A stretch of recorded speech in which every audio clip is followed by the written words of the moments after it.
Okay, चलिए अब आगे बढ़ते हैं। जैसा हमने टीज़ किया था, हमारे साथ अब मेहरबून ईरानी जुड़ गए हैं, उनसे बात करते हैं इस समय।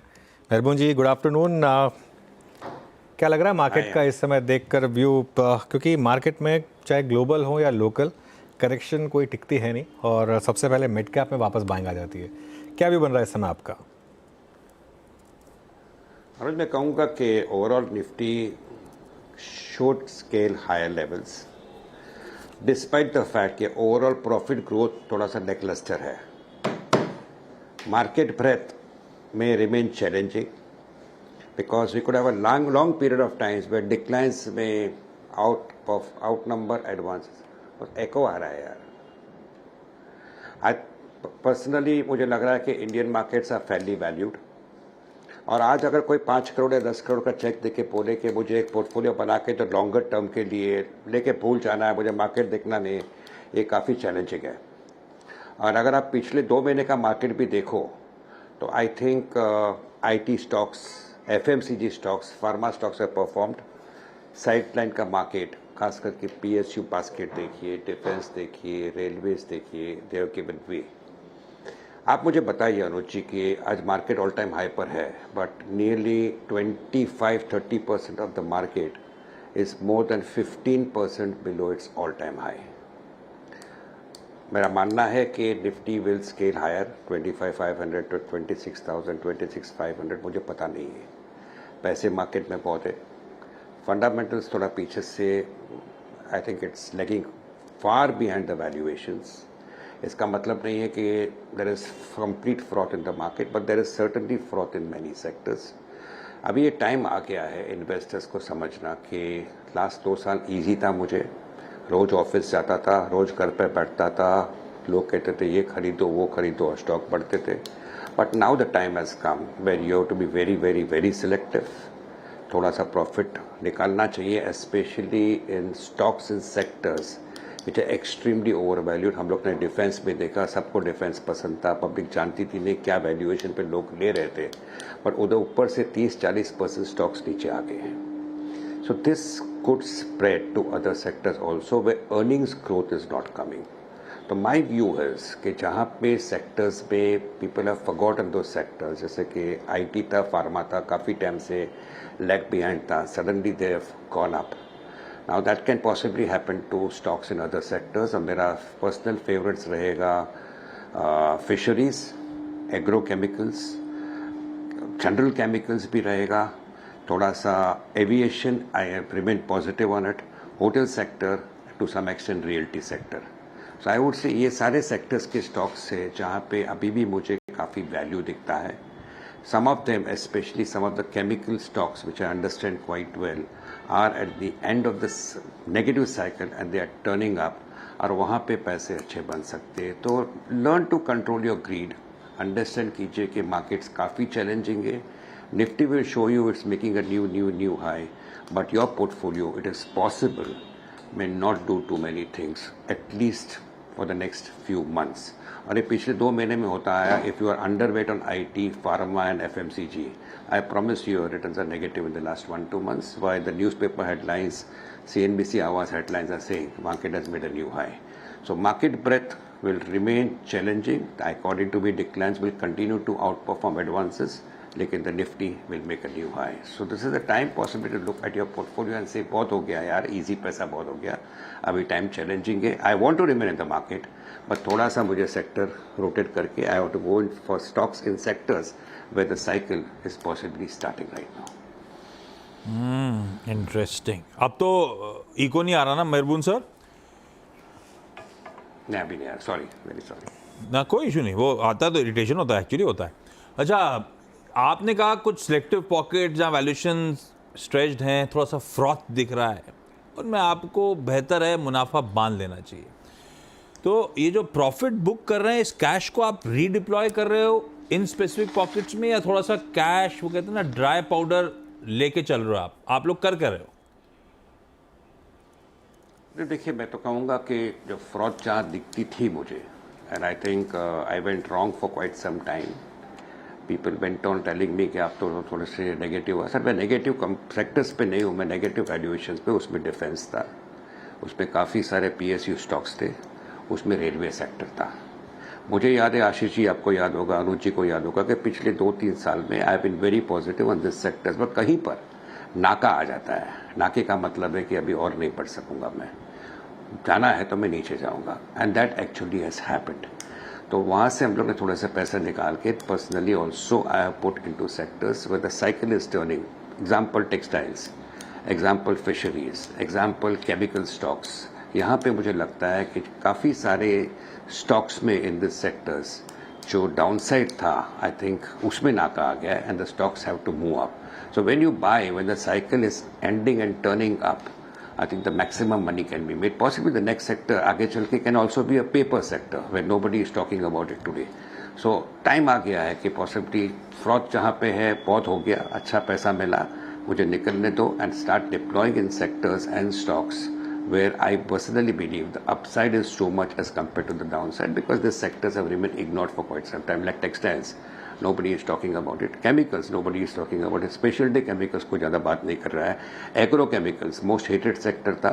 I think उसमें फिर से जान आ रही है. So they are possibly at the bottom of the cycle, and this is the time to go and put money into them. Remain patient. Over the next few months, maybe 2-3 quarters, they could end up outperforming the markets. ठीक है, Raymond's के गौतम सिंघानिया बोल रहे थे, ये अभी काफ़ी interactions कर रहे हैं वो ये अपने लाइफस्टाइल की लिस्टिंग से पहले। वो कह रहे थे कि बांग्लादेश के क्राइसिस के बाद बहुत इंक्वायरीज आ रही हैं हमारे पास। अब उसमें से कितनी ट्रांसलेट होंगी वो एनीबडी इज गेस, लेकिन टेक्सटाइल रखिए रडार पे। इंटरेस्टिंग पॉकेट्स जो मेहरबून सर मेंशन करते हुए। अच्छा, मेहरबून सर हमेशा मैं सुनता रहता हूँ, बहुत स्ट्रॉन्ग एपेटाइट है इंडिया के लिए, इंडिया में एक्सपोजर के लिए, पर ये एफआई पैसा तो लाते नहीं है, बातें करते हैं। ये मीनिंगफुली आ क्यों नहीं रहा है पैसा लौट के? ये कब आएगा? क्या ट्रिगर का वेट कर रहे हैं? क्या ये फेड के कट के बाद चैनलाइज होना शुरू हो जाएगा? ऐसा है क्या? आशीष जी, आप मुझे पूछे तो I think global factors, yes, Fed rate cut 2% होगा, 1.5% होगा बिफोर दिसंबर, ये सब बात चलती रहेगी। इलेक्शंस यूएस के आएंगे, वो भी आएगा और जाएगा। The problem somewhere are within the country, और मैं प्रॉब्लम्स की बात कर रहा हूँ कॉर्पोरेट प्रॉफिट ग्रोथ की। अगर आप ध्यान से देखें आशीष जी, तो आप भी रियलाइज करेंगे कि 70, 80, 90 के पी पे स्टॉक्स खरीदना उचित नहीं होता।